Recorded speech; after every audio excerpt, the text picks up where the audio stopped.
আজকে আমাদের 3 সদস্যীয় দল ইলেকশন কমিশন অর্থাৎ ভারতবর্ষের নির্বাচন কমিশনের সাথে আমরা আমাদের রিপ্রেজেন্টেশন তাদের সামনে দিয়েছি। পশ্চিমবঙ্গে আমাদের কর্মীরা যে ইলেকটোরাল রোল অর্থাৎ ভোটার লিস্ট তার থরো অ্যানালাইসিস করেছে।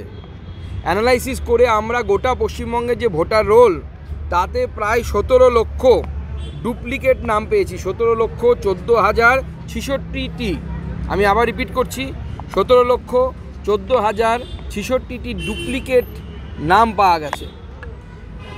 এই যে নামগুলো অর্থাৎ যাদেরকে আমরা ডুপ্লিকেট নাম বলছি, মানে একই জিনিস দুবার পাওয়া গেছে, তাকে 2 ভাগে ভাগ করেছি আমরা।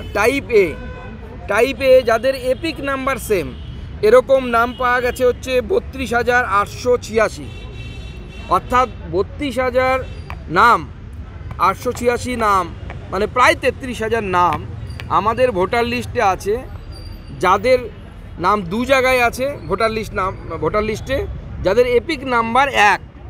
অতএব বোঝা যাচ্ছে তৃণমূল কংগ্রেস জেতার জন্য এই ধরনের ফন্দি এঁটেছে। পরবর্তী সময় নির্বাচন কমিশন যখন সিদ্ধান্ত নেয় যে একই বিধানসভার মধ্যে একই এপিক নাম্বার, একই ফটোওয়ালা ব্যক্তি যদি একাধিক থাকে, তাহলে সেই নামগুলোকে বাদ দিয়ে দেওয়া হবে। তারপরের সংখ্যা বলছি কিন্তু এটা, অর্থাৎ একটি অ্যাসেম্বলির বাইরে অন্য অ্যাসেম্বলিতেও নাম রেখেছে। যেহেতু পশ্চিমবঙ্গে আপনারা জানেন যে একাধিক দফায় ভোট হয়, অতএব একটি অ্যাসেম্বলিতে ভোট দিয়ে যেন অন্য দফায় ভোট দিতে পারে।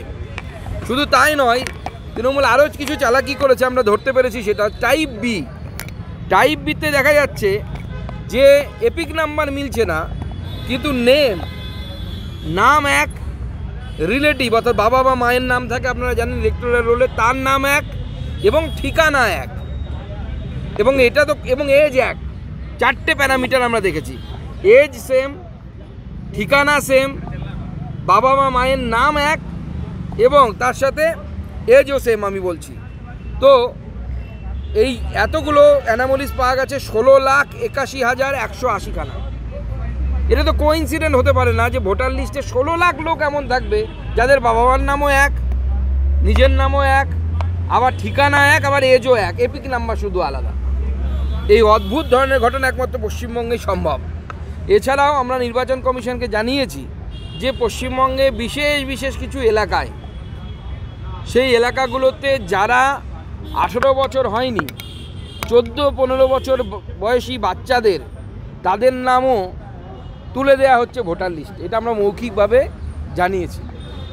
আপনারা জানেন যে ডেড ভোটার যদি হয়, তাদের জন্য নিয়ম হচ্ছে যে আপনি যদি তার নাম কাটাতে চান, তাহলে আপনাকে ডেথ সার্টিফিকেট দিতে হবে।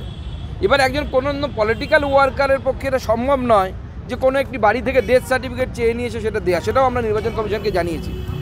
শুধু এই নয়, আমাদের পশ্চিমবঙ্গে আমাদের প্রতিনিধি দল গিয়ে 12 তারিখে এই সমস্ত বিষয় নির্বাচন কমিশনকে জানিয়েছে। আমরা নির্বাচন কমিশনকে এও জানিয়েছি, আমাদের প্রতিনিধি দলে আমাদের রাজ্যের ইনচার্জ, সহপ্রভারী এবং আমাদের আইটি ইনচার্জ শ্রী অমিত মালব্য মহাশয়, উনি আমাদের সাথে ছিলেন।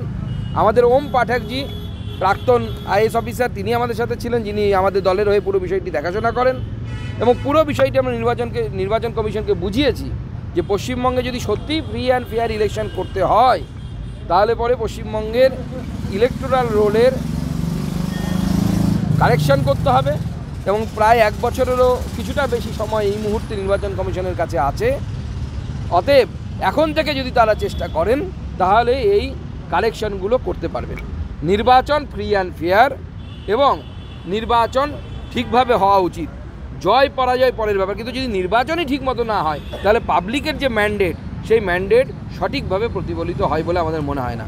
আশা করি নির্বাচন কমিশন আমাদেরকে আশ্বস্ত করেছে, তারা তাদের ভাষায় এটাকে ডিএসই বা ডিএসসি বলছে, অর্থাৎ যারা ডুপ্লিকেট নামগুলোকে যে সফটওয়্যার দিয়ে তারাও দেখেন, তারা এতদিন পর্যন্ত একই বিধানসভার মধ্যে দেখেছেন, এরপরে এক বিধানসভার বাইরে অর্থাৎ স্টেট ওয়াইজও এটা দেখবেন এবং ডুপ্লিকেট নামগুলোকে বাদ দিয়ে দেবেন বলে আশ্বস্ত করেছেন। দাদা, আজকে একটা